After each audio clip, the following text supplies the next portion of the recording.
পরীক্ষায় তো 90-95 পাবেন, তা আপনি কি পাস করবেন? কি করি স্কুলের নাম হইতেছে অসরকারি প্রাথমিক বিদ্যালয়। আরে ভাই 2-3 বার ফেল করলাম, আবার 4-5 বার ফেল হলে পরীক্ষায় তোমার সমস্যা কিসে? মনে হয় 90-95 পাবো। সবাই একে একে আমরা সবাই আসসালামু আলাইকুম গাইস, সবাই কেমন আছেন? আশা করি সবাই ভালো আছে। ওই ক্যামেরা চালু হইছে? হ্যাঁ ক্যামেরা চালু আছে, আপনি ডায়লগ দেন। তো গাইস, আপনাদের এত পরিমাণে কমেন্ট আর কমেন্টের ঠেলায় কিন্তু আমি আজকে এসএসসি পরীক্ষাদের রেজাল্টের এসএসসি পরীক্ষার্থীদের ইন্টারভিউর রেজাল্টের ইন্টারভিউ নিতে আইছি। তো গাইস আপনারা জানেন যে আমি বেশি একটা ভুল করি না, তার কারণ আমি বিএসসি মাস্টার। যাই হোক, ভুল বেশি হইতেছে।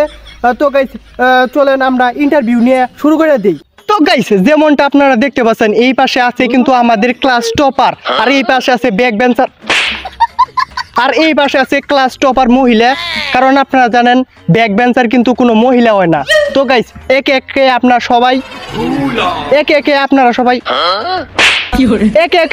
সবাই তাদের পরিচয় নিব। তো চলেন শুরু করা যাক। তো গাইস আপনারা যেমনটা জানেন, কালকে কিন্তু এসএসসি পরীক্ষার রেজাল্ট দিব। তো গাইস সর্বপ্রথম আমরা টপার ভাইয়ের কাছ থেকে জেনে নিব তার অনুভূতি। তো গাইস সর্বপ্রথম আমি যে ভুলটা করছি সেটা হইতেছে আমি স্কুলের নাম বলি নাই। তো গাইস স্কুলের নাম হইতেছে অসরকারি প্রাথমিক বিদ্যালয়। তা আপনার পরীক্ষা কেমন হয়েছে? পরীক্ষা তো বেশি একটা ভালো হয় নাই, মনে হয় 90-95 পাবো। পরীক্ষায় তো 90-95 পাবেন, তা আপনি কি পাস করবেন? কি করি নিকলে? তো ভাই এই ভাইটি উত্তেজিত হয়ে গেছে। তো ভাই আপনি বসেন, আপনার ইন্টারভিউ নিয়ে শেষ।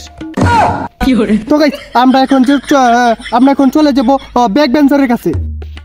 ভাই সরে দাঁড়ান, ক্যামেরা আমার দেখা যায় না। তো ব্যাক বেঞ্চার ভাই, কালকে তো আপনার পরীক্ষার রেজাল্ট দিব। তো আপনার অনুভূতি কি? আমার অনুভূতি কে আপনার কোনো অনুভূতি নাই? আরে না, আমার কি এর অনুভূতি থাকতো? আপনি যদি পরীক্ষায় ফেল করেন? আরে ফেল করলাম। আপনি যদি ফেল করেন তাহলে আপনার বাড়ি থেকে কিছু বলবে না? আরে ভাই 2-3 বার ফেল করলাম, আবার 4-5 বার ফেল হলে পরীক্ষায় তোমার সমস্যা কিসে? ভাই আপনি যে ফেল করতেছেন, আপনি যে ব্যাক বেঞ্চার, আমি জানি ব্যাক বেঞ্চাররা ফেল করে 1-2 বার ফেল করে, এটা স্বাভাবিক। কিন্তু আপনি 7-8 বার ফেল করতেছেন, তাহলে আপনি আদু ভাই হয়ে যাইতেছেন। আরে হইলাম, তাই কি হইলো? যাই হোক, আপনার সাথে ইন্টারভিউ নিয়ে আমার পোষাবো না। ব্যাক বেঞ্চার ভাই আপনি বসেন। আপনার কি ইন্টারভিউ নেওয়া লাগবো? আরে ইন্টারভিউ দিম না, অনেক রোদ নাকছে, আমার টাকা দেন, আমি জামগা। টাকা? কিসের টাকা? টাকার কথা কখন বললাম আমি? আমার ইন্টারভিউ টাকা। আমি ভুল করি, থুতলা মুতলা বাজাই, তাই এত ভুল করি না যেটা টাকা দিয়ে আপনাদেরকে নিয়ে আসমু। আপনি তো ভুলই করেন বারবার। হ্যাঁ ভুল করে কে আমি কি থুতলা? আমি কি ভুল করি? আপনি ভুল করেন না, খালি থুতলান। এই সমস্ত টাকা পয়সা আমি দিতে পারবো না, কারণ আমি এখন যাবো গা।